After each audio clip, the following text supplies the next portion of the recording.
How does a centrifugal pump work? Centrifugal pumps are used to pump water, oil, and other liquids.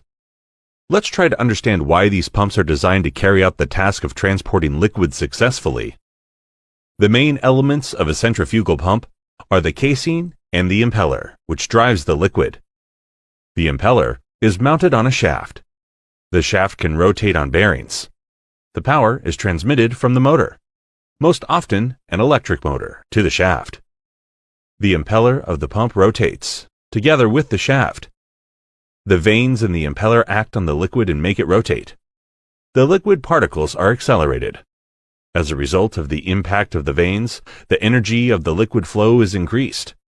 The accelerated liquid particles enter the volute, which converts part of the velocity into pressure. The diameter of the passage section of the voltage in the discharge nozzle gradually increases. The fluid velocity decreases, and the pressure, according to Bernoulli's law, increases. Three main types of impellers are used in centrifugal pumps: closed with back and front discs, vanes and fairings. Semi-open with the vanes are free on the front side.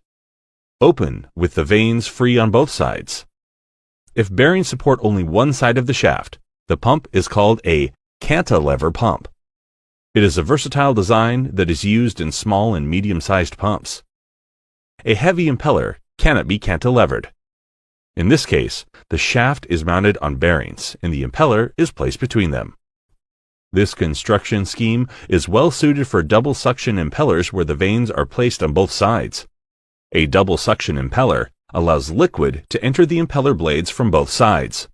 Thus, we have two pumping units without significantly increasing the weight and dimensions of the pump.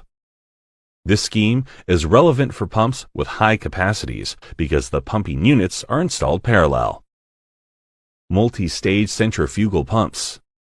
By installing pumps in series, the head of the liquid can be increased in the system. Pumps installed in series can be combined by placing several impellers in the same casing.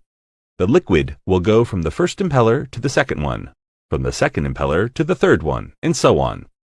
Using a multi-stage arrangement can increase the head of the pump many times over, as the impellers are mounted in series, and each of them increases the head.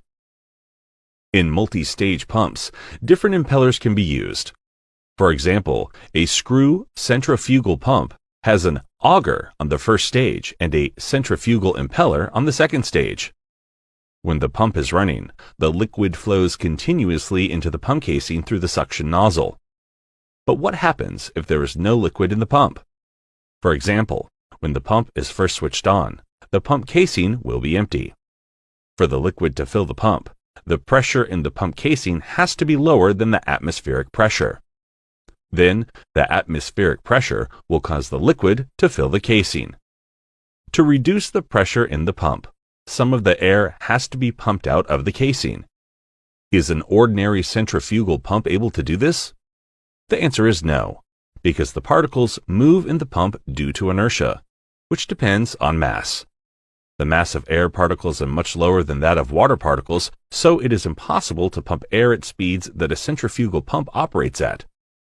For this reason, centrifugal pumps must be primed before switching on, either through a special channel in the casing or through the discharge nozzle. If you are interested in rearranged pumps or other designs, let us know in the comment section, and we will try to make a video about them.